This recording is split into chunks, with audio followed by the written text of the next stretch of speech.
My name is Anjali, and I am a survivor of a trafficker.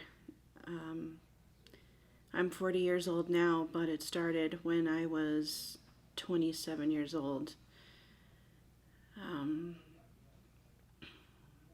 I grew up with a single mother for quite a while in the coastal area of Oregon, and I watched my mom go through some things, being a single mom and married twice. Um, at 10 years old, my mom married my father now, and he's been there ever since. Um, First time I ever ran away from home was 13 years old, um, and it continued from there. I I was married at 18. I ran away from home at 16. Got married when I was 18 to a man that was in the military. Um, he was a good man. He was a very good provider, gave me everything I needed in life, and we had a son. Um, After we had a son, I found out that my grandfather was going to pass away, and I made him leave the military and come back down to Oregon with me. And it wasn't the right thing because he actually went AWOL from the military for me. And at that time I thought that it was important, but now as an adult I realized that it was the worst possible thing I could have ever asked him to do. And I've carried guilt for that for a very long time.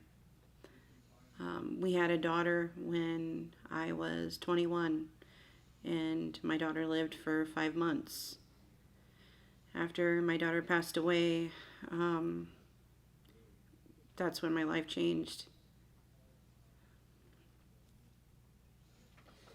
So, Anjali, you were trafficked outside of the state of Oregon in a different state. Can you talk about how Well, you ended up there?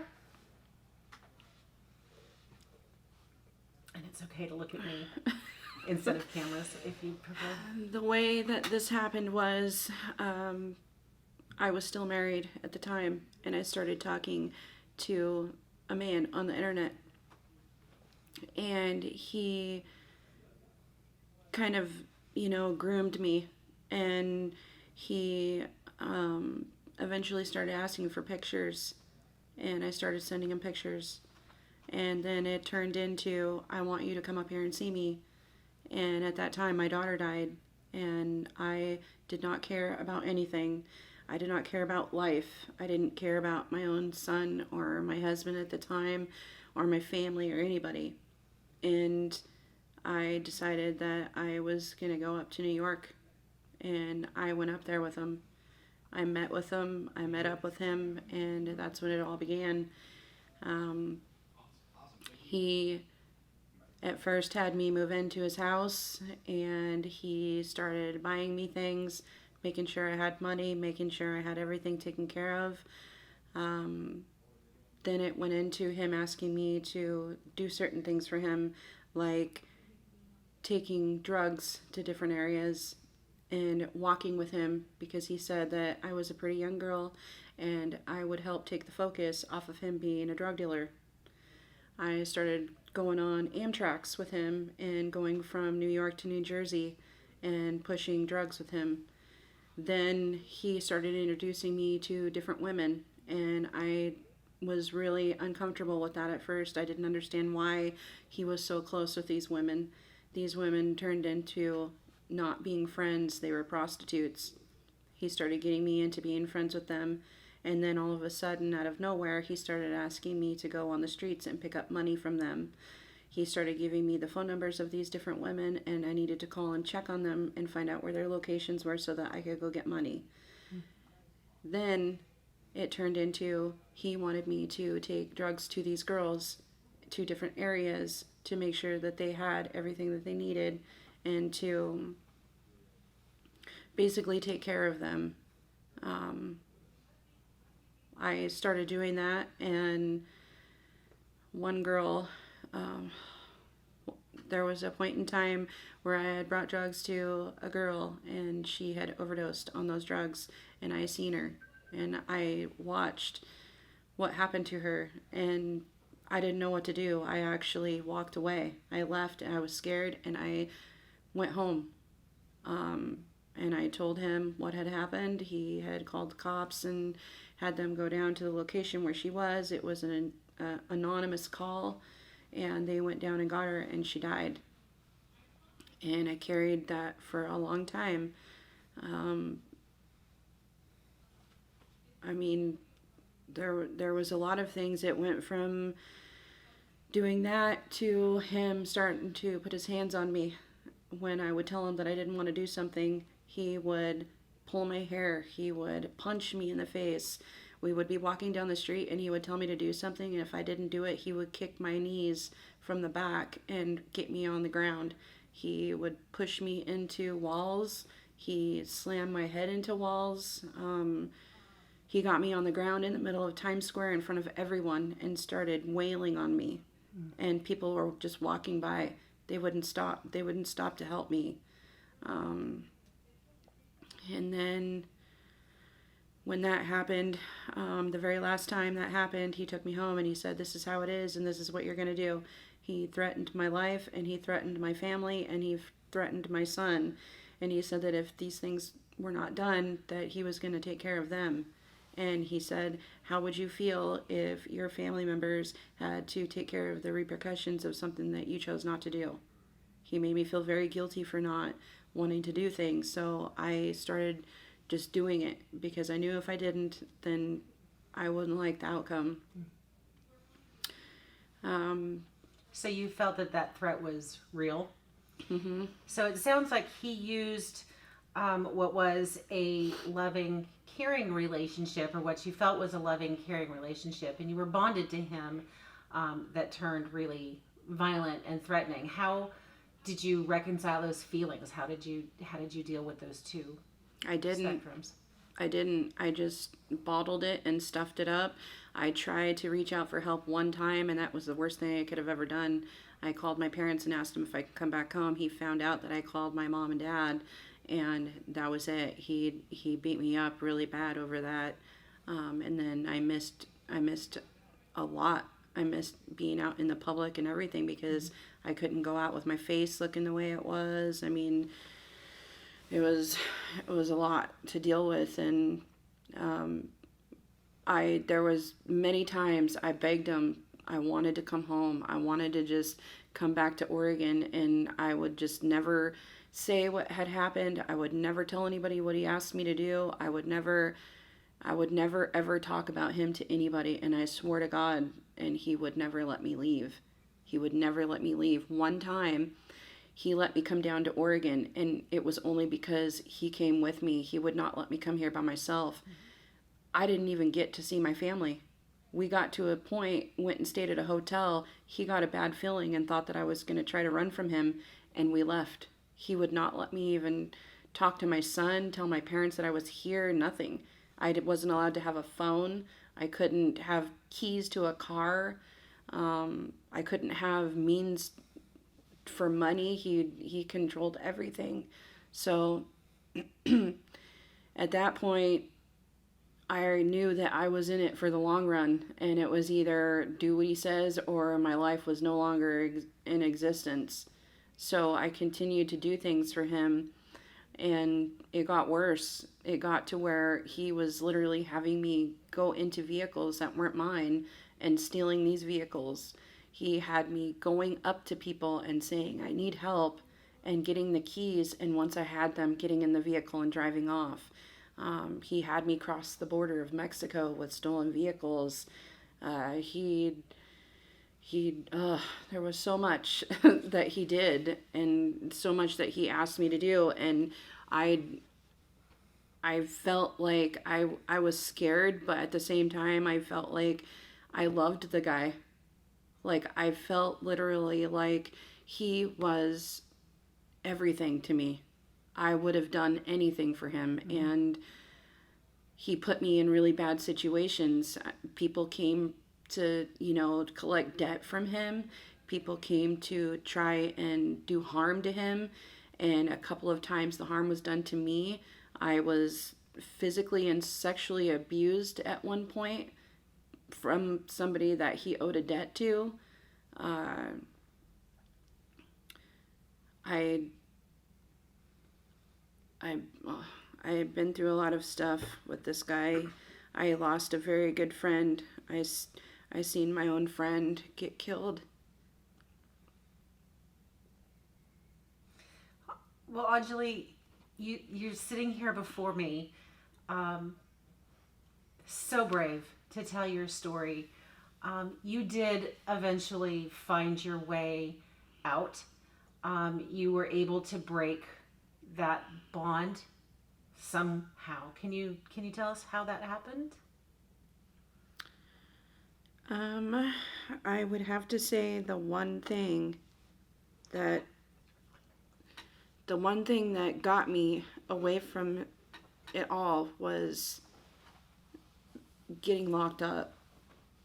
If I wouldn't have got locked up for all of the things that he did, that I took the rap for, because if I didn't take that rap, I wouldn't be sitting here today. I literally took the rap for everything. I took the rap for the stolen vehicles. I took the rap for drug charges that thankfully, by the grace of God, were dropped. I mean, I I lost everything. I lost my whole life. I I did time in the state of California and Oregon and New York, all three states, because in each place I was caught, but I would never say who it was. I would just suck it up each time and say, yeah, it was me. I did it. And this last time, when I got caught up with his stuff, it was in New York, and I literally got sent away for 5 years. And he promised me the whole time, he promised me that he was going to be there and he was going to have my back. And that no matter what, I was going to have him, taking care of me while I was in there. And I was so scared. I did not want to go to a prison in New York. I seen things on TV, on hear people talking. I mean, it was a scary situation. And I did it. I literally sat on Rikers Island in the state of New York for 2 years, and that was the most awfulest place I ever been to in my life. I seen I seen inmates get sexually abused by officers. I seen officers fighting officers. I seen officers beating on inmates. I seen so many different things in just that short 2 years of my life in that prison, in that jail. It was so scary. It was scary as hell. And when I went from Rikers Island, they said, it's your time, you're going upstate. I went to Bedford Hills. Bedford Hills was even worse. I was locked up with child molesters. I was locked up with women that killed their babies. I mean, I was a high profile case because not only was I a flight risk because of a different state, I was also high profile because it was organized crime. So I was around people that I never ever could have imagined being around, and I did it. And I looked at myself in the mirror every day, and I told myself, I'm doing this because of him, and he's going to be there no matter what. And it only took about a month for me to be upstate, and he was literally gone. I never heard from him.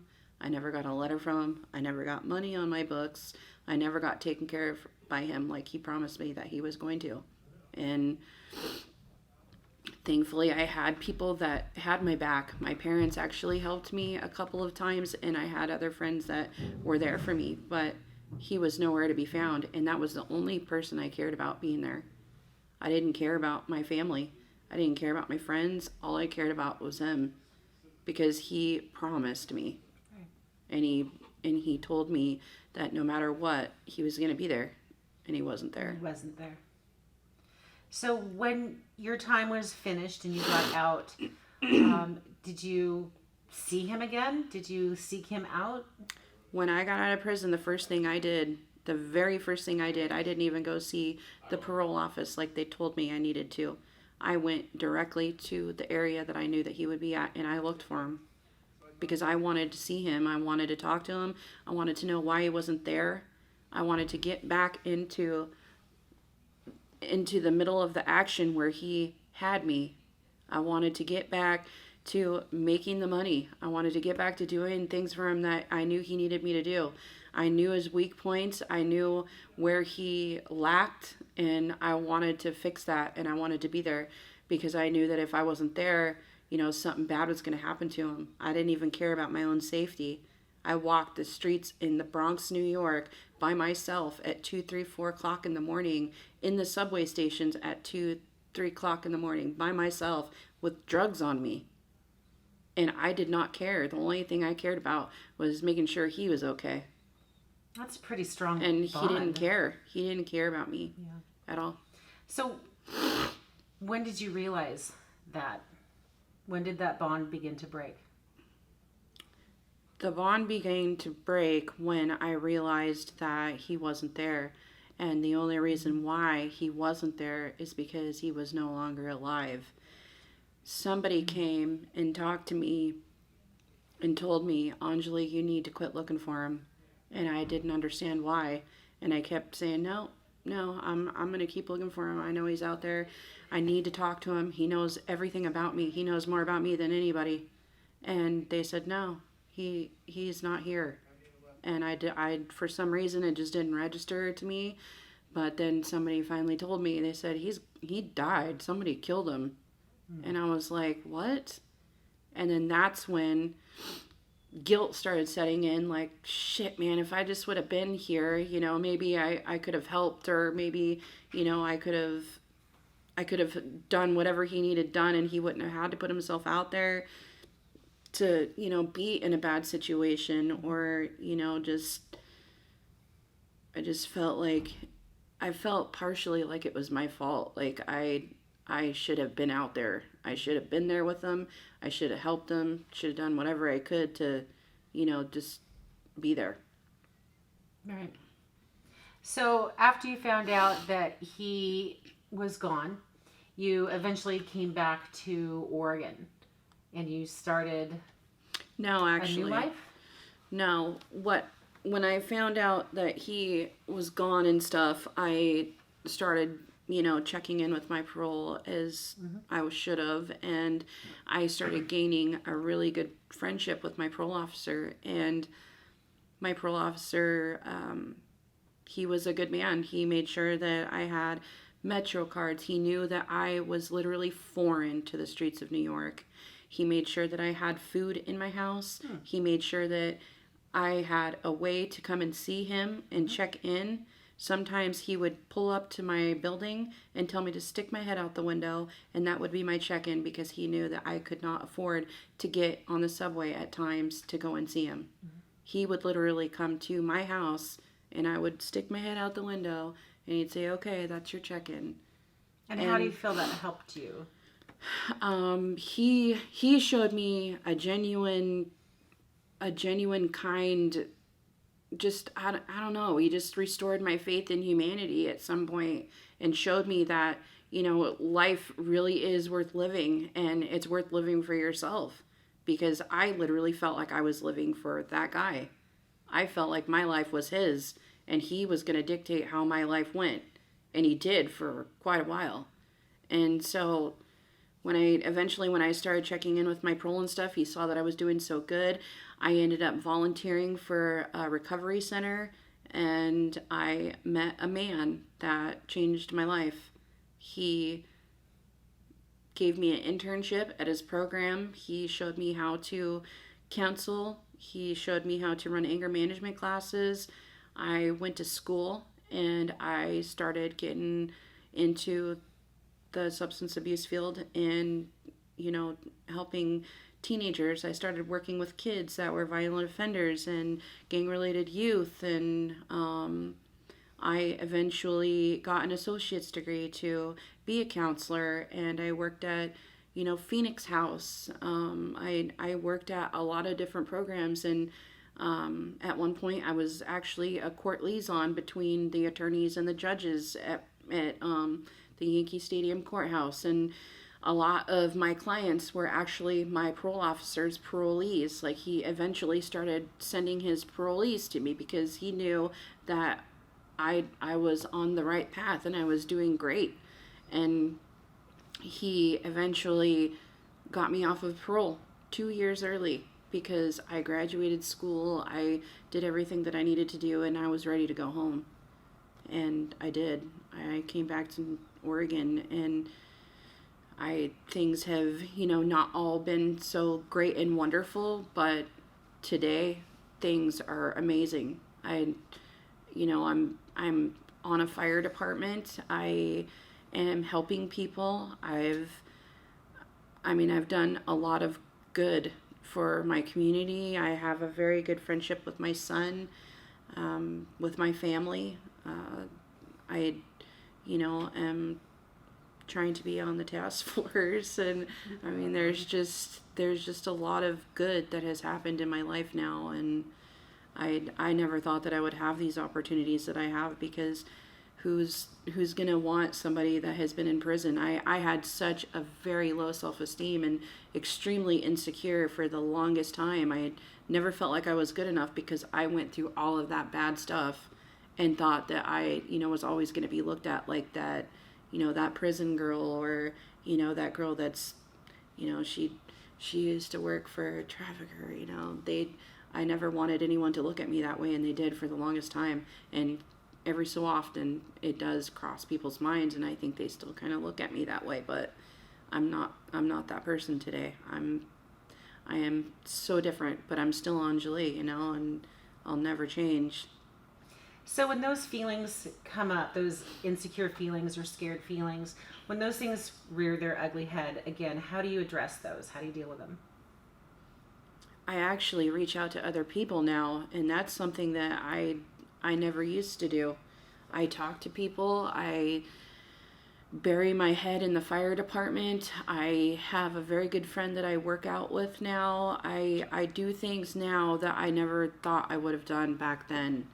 I am trying to, be a productive citizen in society now, and I have been for a long time, but now, within this last year, I think that everything has just, kind of been coming forward and, moving forward more and more and more, and I've been afforded many opportunities, and I'm finally to the point in my life where I feel like I am happy to be alive. I'm happy to live life and to share my story with other people, and, hopefully touch someone and let them know that they're not alone, because I felt alone big time. I did not feel like anyone would understand, because this man had me so wrapped up mentally that I felt like he was the only person that I could go to and talk to about anything. And that's not true. So there is the potential of a lot of different people from a lot of different walks of life who will see your story. Some of them could be providers who might help survivors or current victims, and some might actually be caught in the life the way that you were. Is there anything that you would like to say to anybody? I think, me personally, I feel like the one thing that can totally touch someone's heart is to just listen, because sometimes people don't need to hear you tell them how wrong they are, or what kind of a crappy situation they're in, and how they should do this and do that, and, ridicule them, or, when you think that it's a good way, in our minds, we're thinking that you're badgering us and you're telling us what kind of a piece of crap we are, and all we need is just somebody to let us talk to them and to listen, to us and hear us out, and not not judge us automatically, prejudge before you even know the real true facts in the story, because you just never know. I come from an extremely small town. Nobody in this town would ever have imagined me going through what I did. I faced many things, many trials, many tribulations. I seen death. I seen my own life being taken almost at one point, and I made it. And it's scary to think back then, but I'm not scared anymore. So, what would you say to someone who might still be caught up in the life? I would say that it's never too late. It's never too late to get away.